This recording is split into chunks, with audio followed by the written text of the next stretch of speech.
Schedule a free design consultation, and the more you buy, the more you'll save on blinds, shades, shutters, and more from Budget Blinds.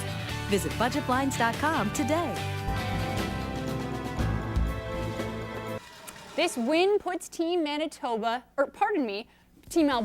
into the gold medal game, where they'll be facing Team Ontario for all the marbles. The game is tomorrow at noon, and we'll have full highlights for you.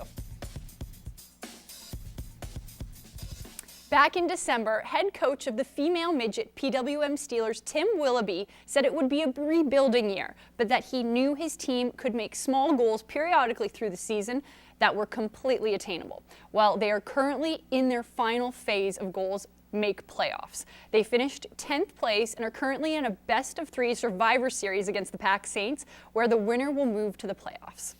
Steelers won 2-1 on Thursday, so a win today would keep them moving forwards. We've got first period highlights. LaShawn Vick with an early breakaway chance, but it stopped.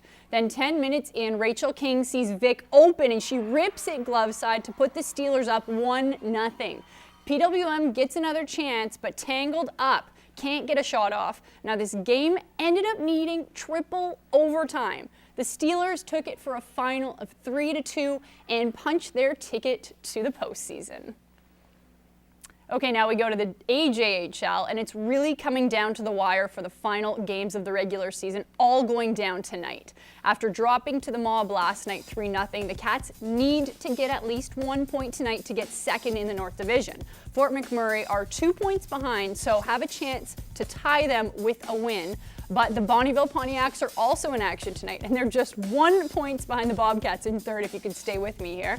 If they win tonight, the Bobcats get anything less than 1 point, the Yaks will leapfrog them into second place. But the Yaks are facing the Spruce Grove Saints, who are the reigning first place team, but basically the entire season have been in that first place position. So very tough competition in their last regular season games.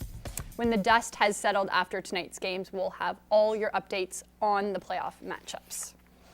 It was a tough ACAC Provincial Championship for the Lakeland Rustlers women's volleyball team. A loss to the home team on Thursday ended their hopes at a national championship berth, but they wanted to go out on a high note today versus the St. Trojans from the south.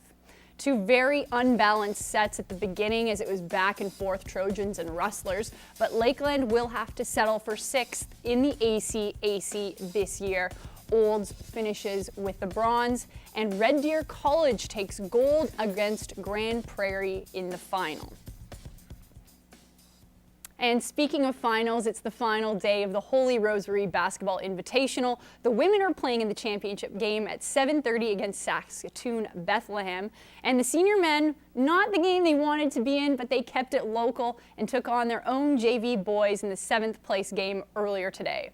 Here, grade 12er Matt Holman goes up with a nice basket from down under to make it 53-37 with 5 minutes left. JV team put up a respectable fight. They actually outscored the seniors 19-17 in the 4th. Here, number 3 sinks the deuce, pulls the foul.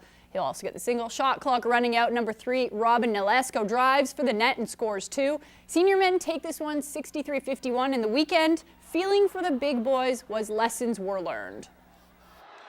The tournament's designed to be hard, like it's not supposed to be a walkthrough for us, but no, we didn't have designs on being in the 7-8 game playing against our JV boys. You always learn more in a loss than a win, so we had 2 ugly losses, so I think we can take a lot from it. It was actually a good learner, just to get a good idea of what we're going to be coming into during the zones. It was actually a good thing to come together and actually know what we're going to be up against.